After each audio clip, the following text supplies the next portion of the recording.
Hello student, आज आपको Wheatstone bridge बताया जा रहा है। इंग्लैंड के एक साइंटिस्ट हैं प्रोफेसर व्हीटस्टोन।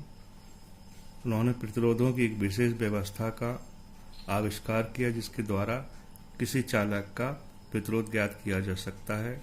इसके सिद्धांत में ये सिद्धांत लिख सकते हैं। इसमें 4 प्रतिरोधों को श्रेणी क्रम में जोड़कर एक चतुर्भुज बनाते हैं। या चतुर्भुज के रूप में जुड़े रहते हैं। इसके एक विकर्ण पर कुंजी K1 द्वारा सेल को जोड़ देते हैं, दूसरे विकर्ण पर कुंजी K2 द्वारा धारामापी को जोड़ देते हैं। फिर प्रतिरोधों के मानों को इस प्रकार से समायोजित करते हैं कि धारामापी में कोई विक्षेप न आए।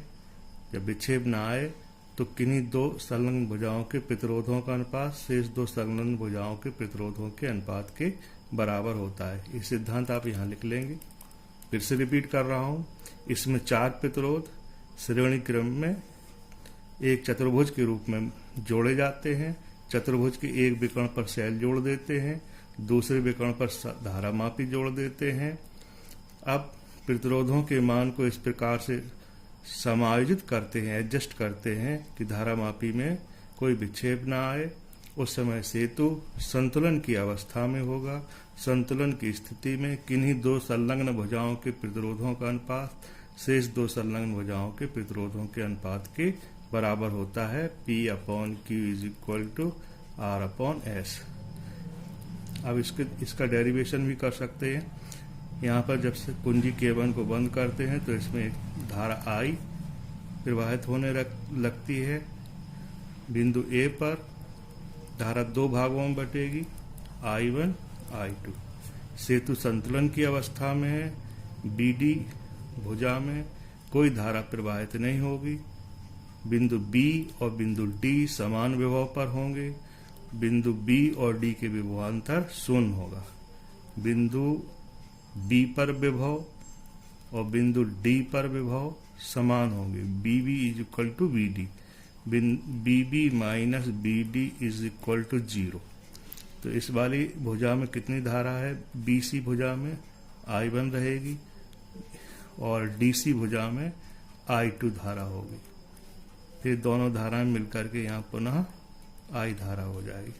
किरचॉफ का पहला नियम लगाइए। इसमें बंद पास A B D A में, बंद पास A B D A में किरचॉफ के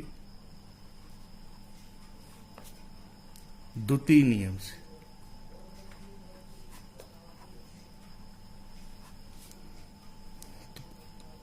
I1P -I2P = इस वाले क्लोज मैश में बंद पास में कोई सेल नहीं तो बराबर 0 हो जाए। I1P = I2 R है। यहाँ पर ये R इक्वेशन नंबर फर्स्ट हो गया। तो I1P - I2R = 0। I1P = I2 × R। इस वाले बंद पास में BCDB में, बंद पास BCDB में किरचॉफ के द्वितीय नियम से धारा सेलेक्टेड पाथ के अलोंग हो तो पॉजिटिव साइन से ली जाती है।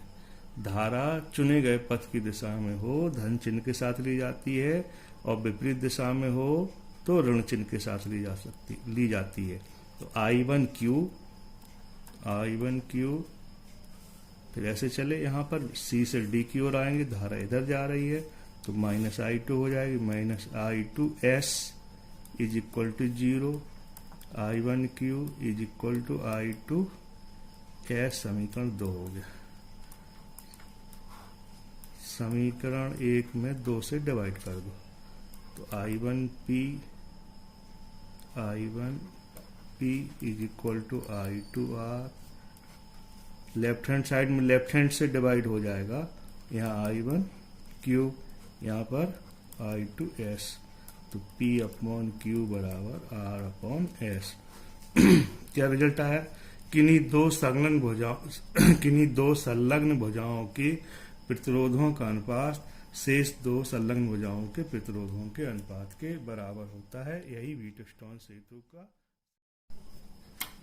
मीटर सेतु व्हीटस्टोन सेतु पर आधारित एक सेंसिटिव इंस्ट्रूमेंट है, सुग्राही यंत्र है, जिसकी सहायता से हम किसी चालक तार का वैद्युत प्रतिरोध ज्ञात कर सकते हैं। इसकी सेंसिटिविटी सुग्राह्यता PO box, post office box से अधिक होती है। अब इसकी सिद्धांत या रचना में सिद्धांत में क्या लिखना है? इसमें 1 मीटर लंबा, जिसका व्यास एक समान है, एक लकड़ी के आधार पर मीटर पैमाने के सहारे 2 एल टाइप की पत्तियों के बीच बिंदुओं ए तथा सी के बीच कसा रहता है। दोनों एल टाइप की पत्तियों के बीच रिक्त स्थान में 3 पेंच वाली एक सीधी पत्ती को लगा देते हैं और बाईं ओर के रिक्त स्थान में एक प्रतिरोध बक्स, इसको आर बॉक्स को बोलते हैं, प्रतिरोध बक्स को जोड़ देते हैं।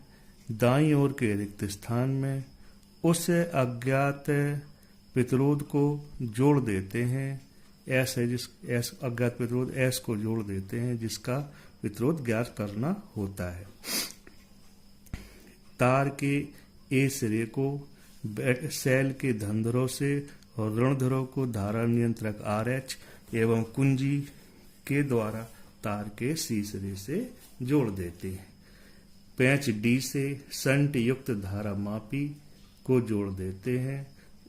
धारा मापी में एक तार के सहारे जॉकी लगी रहती है, यहाँ जॉकी लगी रहती है।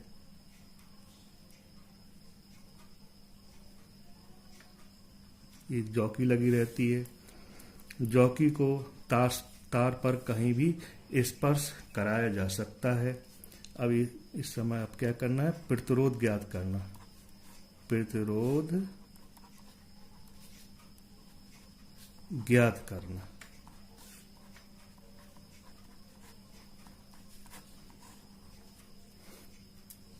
कुंजी के को बंद करके परपथ में धारा प्रवाहित कराते हैं। प्रतिरोध बक्स से कोई उचित प्रतिरोध कैपिटल R डालकर जॉकी को तार पर स्पर्श कराते हैं।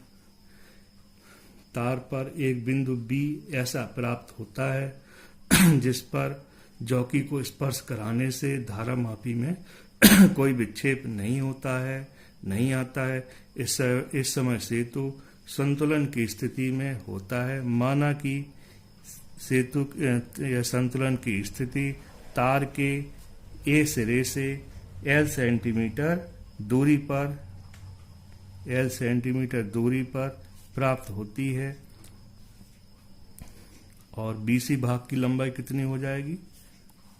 पूरा तार की लंबाई 1 मीटर है, ये हो जाएगा 100 - L सेंटीमीटर। अब ये फार्मूला क्या लगेगा? रो बराबर RA/L। यहाँ पर ए बिंदु दिया तो ए तार के अनुप्रस्थ काट का क्षेत्रफल, जो कि सर्वत्र एक समान है, कहीं पर मोटा पतला तार नहीं, एक जैसा तार है। तो तार के ए बी भाग का प्रतिरोध इस वाले सूत्र के हिसाब से यहाँ पर R इक्वल हो जाएगा ρL/A। तार AC के AB भाग का प्रतिरोध कितना? AB भाग का प्रतिरोध P मान लिया तो P इक्वल हो जाएगा ρA/ρL। इस वाले सूत्र से रो एल अपॉन स्मॉल ए। इक्वेशन नंबर फर्स्ट होगी। अब तार के बीसी भाग का प्रतिरोध क्या होगा? तार के बीसी भाग का प्रतिरोध, बीसी भाग का प्रतिरोध क्या मान रखा? क्यू माना है, तो क्यू इक्वल हो जाएगा रो, लंबाई कितनी इसकी 100 माइनस एल, 100 माइनस एल, अनुप्रस्थ काट का क्षेत्रफल कितना है? स्मॉल ए। समीकरण नंबर दूसरा हो गया। समीकरण 1 में 2 का भाग देने पर समीकरण 1 कितना है? P equal rho L upon A, तो पी लेफ्ट हैंड साइड में लेफ्ट हैंड का डिवाइड हो जाएगा, रो एल अपॉन ए। इसका कितना है यहाँ पर क्यू की वैल्यू? रो 100 माइनस एल अपॉन ए। ए से ए कैंसिल हो जाएगा, रो से रो कैंसिल हो जाएगा। P upon Q is equal to L upon 100 minus L. ए समीकरण नंबर 3। अब संतुलित व्हीटस्टोन सेतु के सिद्धांत से P upon Q is equal to R upon, यह समीकरण 4 हो गया। समीकरण 3/4 से R upon S is equal to L upon 100 minus L, S is equal to R 100 minus L upon L. इस सूत्र की सहायता से अज्ञात प्रतिरोध ज्ञात किया जा सकता है। अब जो तारा लगाया है इन डी और सी के बीच में, जो अज्ञात प्रतिरोध लगाया है, मान ले रहा है अज्ञात प्रतिरोध वाले तार की लंबाई कितनी है, ये अलग से नोट कर ले रहे। एल है अज्ञात प्रतिरोध एस वाले तार की लंबाई, और स्मॉल आर है अज्ञात प्रतिरोध वाले तार की त्रिज्या। फॉर्मूला कौन सा लगेगा? Rho equal R A upon L. जो अज्ञात प्रतिरोध है, अज्ञात प्रतिरोध वाले तार के पदार्थ का विशिष्ट प्रतिरोध, विशिष्ट प्रतिरोध क्या फार्मूला हो जाएगा? रो इक्वल इस वाले formula R, rho equal R A upon L. तो आर की जगह क्या हो जाएगा? एस, ए की जगह pi R square upon capital L. इस सूत्र की सहायता से